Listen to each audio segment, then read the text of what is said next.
હેમલબેન ગૌરંગભાઈ ચોકસી, જે રિદ્ધિ જ્વેલર્સ માણેક ચોકમાં એમની દુકાન છે, એમણે પણ ગોલ્ડની જગ્યાએ અત્યારે અમારી જોડે વાયબ્રન્ટ ભારતની અંદર રોકાણ કરવાની એમને સારું એવું લાગ્યું, એટલે એની અંદર લાસ્ટ મિટિંગની અંદર હતા ત્યારે જ એમણે નક્કી કરીને ગયા હતા કે મારે એની અંદર ગોલ્ડની જગ્યાએ મારે આમાં રોકાણ કરવું છે, અને એમણે બી આની અંદર પ્રમોટરશીપ તરીકે અમારી જોડે જોઈન થયા હતા. Sonalben Majmudar, director at Swara Gujarat school of performing arts, જે પણ આજે આવ્યા નથી. પછી પ્રમોટર બીજા છે નિલેશભાઈ ગાંધી, આદિનાથ પ્રિન્સ પેકેટ સોલિટન, જે પણ કદાચ આજે આવ્યા નથી હજી. હવે બે પ્રમોટર હજી જ પ્રમોટર છે, એમનું નામ સોનિયાબેન.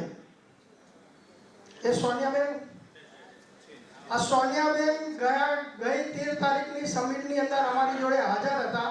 એમણે હજી પ્રમોટરશીપ અમે આવી રીતે જાહેરાત કરી ત્યારે જ એમણે અહીંયા ઓન ધ સ્પોટ અમને પ્રમોટર બનવા માટેનો અમને ચેક આપેલો હતો. હું એમને કહીશ કે આપ સ્ટેજ ઉપર આવો.